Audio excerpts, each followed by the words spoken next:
It was 2010 when Time magazine said that this camera, the Sony a55 with a translucent mirror, was in the top 50 inventions of 2010. But also, Popular Photography magazine in the same year said that the Sony a55 was camera of the year. Let's go.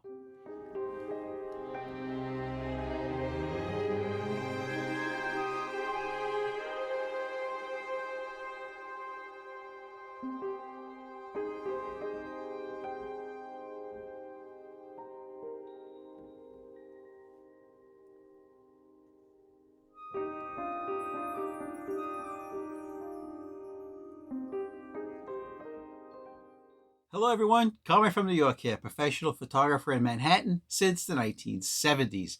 Subscribe, but more importantly, comment below if you have ever used the Sony a55 digital camera. All right, let's just jump right into it. This is photo class number 420. This is the Sony a55 SLT. What does SLT stand for? Well, it stands for single lens translucent. You've heard of DSLR, digital single lens reflex. You've heard of SLR, single lens reflex, where it's usually for a film camera. A TLR, twin lens reflex.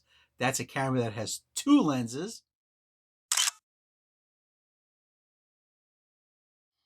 This is an SLT because it has a mirror that does not get out of the way.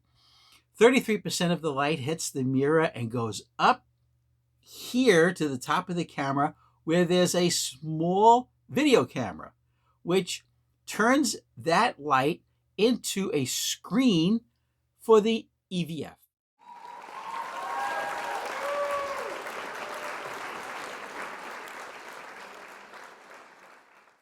The electronic viewfinder.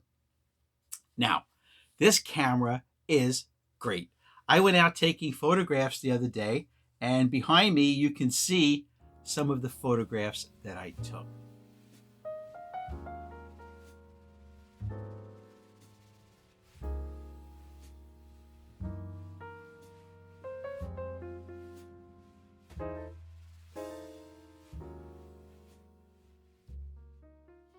The idea with this camera is that after 33% of the light goes up to the viewfinder, the other 66% of the light, I know there's a percent missing there somewhere, goes right through the mirror and hits the sensor. Now, the whole idea of it is to have no mirror slap. Generally, in a DSLR, the mirror goes up out of the way so the light can hit the sensor and then it slaps back down. This theoretically was supposed to keep the camera from shaking. Well, it does work when you're doing a low shutter speed photography, but also this camera has IBIS, in-body image stabilization. Okay, so when this camera came out in 2010, it cost $850 brand new. You can get these 85% less today. They cost $125 in minty working condition.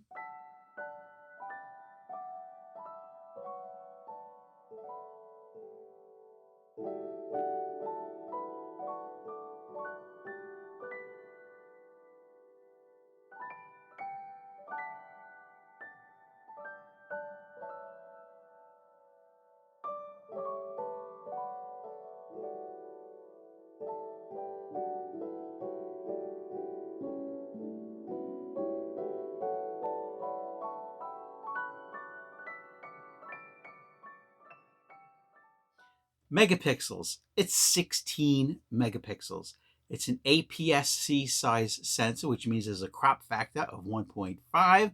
Just multiply the focal length of your lens by 1.5, and that'll give you what it should be photographing at.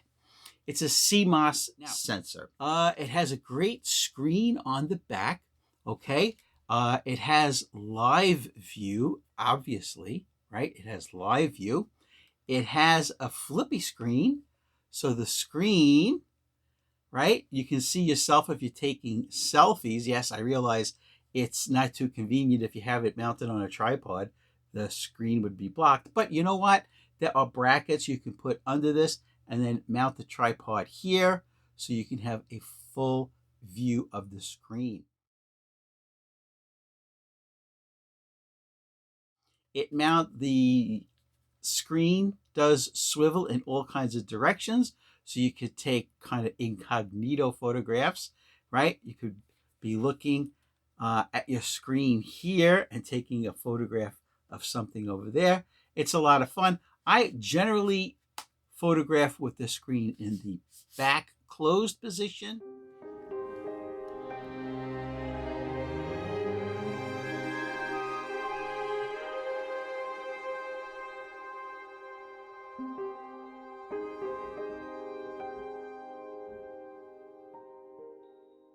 You hit the button on top, that'll switch it to the electronic viewfinder right here, which is big and bright. It's a beautiful viewfinder. Now, it has a pop-up flash, which is wonderful. Just use a diffuser if you're going to use it for portrait work.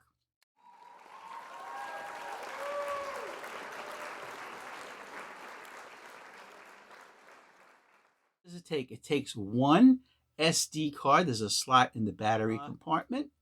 10 frames per second until your memory card fills up.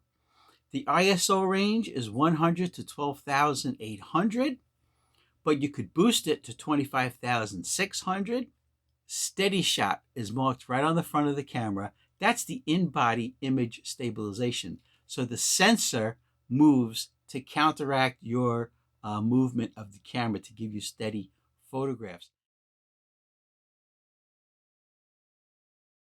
Which means it turns any lens into a stabilized lens.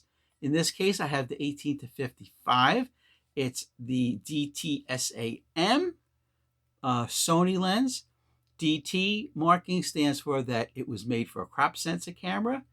SAM means it has a silent autofocus motor. And the other lens I used for these photographs that you're seeing behind me was the Sony 55 to 200, also DT-SAM. Okay, I like these lenses. They're inexpensive. They're plasticky, plastic mounts, right? Who cares? What you're concerned about is the image quality. Very convenient. There's an ISO button right on the back. Press it and you can control your ISO, which is very important. The lens mount on the Sony A55 is Sony/Minolta A mount. It does have stereo microphones built in if you're going to use it for video. The battery for the camera is the NPFW50, which lasted me all day in the cold weather, mind you. Okay, this happens to be a Castar brand third-party battery. No issues. You can still find them. They're pretty inexpensive, so no issues finding batteries for the camera. Now, we talked about that the mirror doesn't move. It stays down. You can move it out of the way to clean the sensor. There's a button on the bottom of it. It pops up so you can get at your sensor and clean it. Is right on the top a full PASM mode dial. For program mode, aperture priority, shutter priority, and manual. Manual focus, autofocus switch right on the side of the camera. Most lenses also have it. This lens has it on the barrel.